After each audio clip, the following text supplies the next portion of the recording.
Hi friends, എല്ലാവർക്കും ഒരിക്കൽ കൂടി ഏഞ്ചൽ സെറ്റിലേക്ക് സ്വാഗതം. ഇന്ന് നമ്മൾ മറ്റൊരു കിടിലൻ റെസിപ്പി ആയിട്ടാണ് വന്നിരിക്കുന്നത്. ഒരു പോട്ട് ചിക്കൻ റോസ്റ്റ് ആണ് നമ്മളിവിടെ തയ്യാറാക്കുന്നത്. നമ്മളിത് തയ്യാറാക്കുന്നത് ഒരു ബിരിയാണി പോട്ടിലാണ്. ഇനി നമുക്ക് അതെങ്ങനെയാണ് തയ്യാറാക്കുന്നത് നോക്കാം. അപ്പോൾ അതിനാവശ്യമായി നമ്മളൊരു മുഴുവൻ കോഴിയെ ഇതുപോലെ എടുത്തിട്ടുണ്ട്. ഇതിനെ ഇതുപോലെ നന്നായി ഒന്ന് വരഞ്ഞെടുത്തിട്ടുണ്ട്. എന്നിട്ട് ഇതിൽ കുറച്ച് ഉപ്പും മഞ്ഞളും നാരങ്ങ നീര് കൂടെ മിക്സ് ചെയ്ത് നന്നായി പുരട്ടി അരമണിക്കൂർ വെച്ചതാണിത്. ഇനി ഇതിലേക്ക് കുറച്ച് മസാലകൾ കൂടെ പുരട്ടി വെക്കണം. അപ്പോൾ അതിനാവശ്യമായി ഒരു 2 ടേബിൾ സ്പൂണോളം മുളക് പൊടി, കാശ്മീരി ചില്ലി കൂടെ മിക്സ് ചെയ്തതാണ്, 1 ടേബിൾ സ്പൂൺ കുരുമുളക് പൊടി, 2 ചെറിയ കഷ്ണം ഇഞ്ചി, 7 അല്ലി വെളുത്തുള്ളി, 1/4 ടീസ്പൂൺ മഞ്ഞൾ പൊടി, ഈ അരപ്പിനാവശ്യമായ ഉപ്പ്. ചിക്കനിൽ നമ്മൾ ഉപ്പ് നേരത്തെ പുരട്ടി വെച്ചതായതുകൊണ്ട് അത് കണക്ക് കൂട്ടി വേണം ഇവിടെ ഉപ്പ് ചേർക്കാൻ. ഇനി ഈ മസാല എല്ലാം കൂടി നമുക്കൊന്ന് അരച്ചെടുക്കാം. അതിനായിട്ട് മിക്സിയുടെ ജാറിലേക്ക് ഈ മസാലകളെല്ലാം കൂടി ഒന്ന് ഇട്ട് കൊടുക്കുകയാണ്. നമുക്കിതൊന്ന് അരച്ചെടുക്കാം. ഇപ്പം നമ്മളിതൊന്ന് അരച്ചെടുത്തിട്ടുണ്ട്. ഇനി നമുക്ക് ഒരു മുറി നാരങ്ങ കൂടി ഇതിലേക്ക് പിഴിഞ്ഞു കൊടുക്കാം.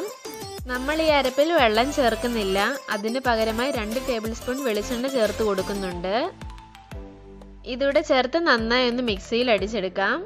അപ്പോൾ നമ്മുടെ മസാല തയ്യാറായിട്ടുണ്ട്. ഇനി നമ്മൾക്ക് ഈ മസാലകൾ വരഞ്ഞു വെച്ചിരിക്കുന്ന കോഴിയിലേക്ക് നന്നായി ഒന്ന് തേച്ച് പിടിപ്പിക്കാം. അപ്പോൾ നമ്മൾ ഈ കോഴിയെ നന്നായി ഒന്ന് മസാല ചേർത്ത് എടുത്തിട്ടുണ്ട്. ഇനി നമുക്ക് ഒരു 2 മണിക്കൂറത്തേന് ഇതൊന്ന് മൂടി വെക്കാം. കുറഞ്ഞത് 1 മണിക്കൂറെങ്കിലും ഇതിങ്ങനെ ഒന്ന് മാറ്റി വെക്കേണ്ടതാണ്. എന്നാലേ ഈ മസാലയൊക്കെ ഈ ചിക്കനിൽ നന്നായി ഒന്ന് പിടിക്കുകയുള്ളൂ. ഈ സമയം കൊണ്ട് നമുക്ക് അടുത്ത മസാല തയ്യാറാക്കാം. അപ്പോൾ അതിനാവശ്യമായി 2 സവോള അരിഞ്ഞത്, ഒരു ചെറിയ കഷ്ണം ഇഞ്ചി കൊത്തി അരിഞ്ഞത്, ഒരു 2 അല്ലി വെളുത്തുള്ളി കൊത്തി അരിഞ്ഞത്, ഒരു 3 തക്കാളി അരിഞ്ഞത്, 1 ടീസ്പൂൺ മുളക് പൊടി, 1 ടീസ്പൂൺ ഗരം മസാലപ്പൊടി, 1/4 ടീസ്പൂൺ മഞ്ഞൾ പൊടി, ആവശ്യത്തിനുള്ള ഉപ്പുമാണ് എടുത്തിരിക്കുന്നത്. അപ്പോൾ ഇത് നമുക്കൊന്ന് വഴറ്റിയെടുക്കണം. അതിന് ഒരു പാൻ അടുപ്പിൽ വെച്ച് കൊടുത്തിട്ടുണ്ട്. അതിലേക്ക് ഒരു സ്വല്പം എണ്ണ ഒഴിച്ച് വെളുത്തുള്ളി ഇഞ്ചി ഒന്ന് ഇട്ട് കൊടുക്കാം. ഇതിലേക്ക് സവാളയും ചേർത്തൊന്ന് ഇളക്കി കൊടുക്കാം. ഈ സവാളയിലേക്ക് ആവശ്യത്തിനുള്ള ഉപ്പ് കൂടി ഇട്ട് കൊടുക്കാം. അപ്പോൾ പെട്ടെന്ന് ഈ സവാള ഒന്ന് വഴന്ന് കിട്ടും. ഇപ്പോൾ സവാളയൊന്ന് നന്നായി ഇതുപോലെ ഒന്നായി വന്നിട്ടുണ്ട്. ഇനി ഇതിലേക്ക് നമ്മൾ എടുത്തു വെച്ചിരിക്കുന്ന പൊടികൾ കൂടി ചേർത്ത് നന്നായി ഒന്ന് ഇളക്കി കൊടുക്കാം. ഇപ്പോൾ ഈ സവാളയും മസാലകളും ഇതുപോലെ ഒന്ന് മിക്സ് ആയിട്ടുണ്ട്. ഇതിൽ കുറച്ചെടുത്ത് നമുക്ക് മറ്റൊരു പാത്രത്തിലേക്ക് മാറ്റി വയ്ക്കാം. ഇത് കോഴിയുടെ അകത്ത് വയ്ക്കാനുള്ള ഫില്ലിങ്ങിന് വേണ്ടിയിട്ടുള്ളതാണ്. ഇനി ബാക്കിയുള്ള സവാളയിലേക്ക് നമ്മൾ അരിഞ്ഞു വെച്ചിരിക്കുന്ന തക്കാളിയോടെ ചേർത്ത് നന്നായി ഒന്ന് വഴറ്റി കൊടുക്കാം. ഇപ്പോൾ ഈ തക്കാളിയും സവോളയും നന്നായി ഒന്ന് മിക്സ് ആയിട്ടുണ്ട്. ഇവിടെ 2 മുട്ട കൂടി പുഴുങ്ങിയെടുത്ത് വെച്ചിട്ടുണ്ട്. ഇപ്പോൾ നമ്മുടെ കോഴി ഏകദേശം ഒരു 2 മണിക്കൂർ കഴിഞ്ഞിട്ടുണ്ട്. മസാലയൊക്കെ ഇതിൽ നന്നായി ഒന്ന് പിടിച്ചിട്ടുണ്ട്. ഇനി നമുക്ക് ഈ കോഴിക്കുള്ളിലേക്ക് ഈ ഫില്ലിങ് നിറയ്ക്കാം.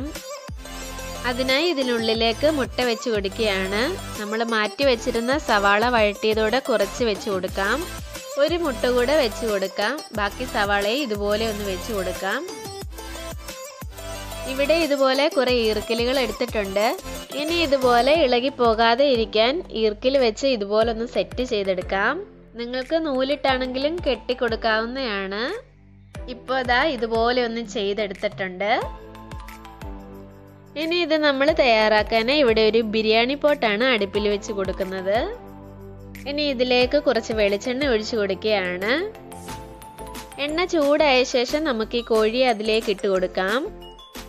ഒത്തിരി എണ്ണയുടെ ആവശ്യമില്ല. ഇതിൻ്റെ എല്ലാ ഭാഗവും ഇതുപോലെ തിരിച്ചും മറിച്ച് ഇട്ട് കൊടുത്തൊന്ന് മൊരിച്ചെടുക്കാം.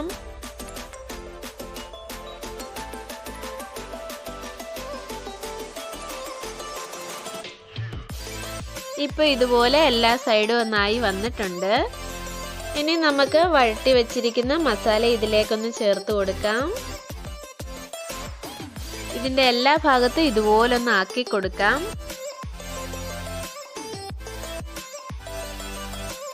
ഇനി ഒരു 10 മിനിറ്റ് മീഡിയം ഫ്ലെയിമിൽ ഇതിനെ ഒന്ന് അടച്ചു വെച്ചൊന്ന് വേവിച്ചെടുക്കാം.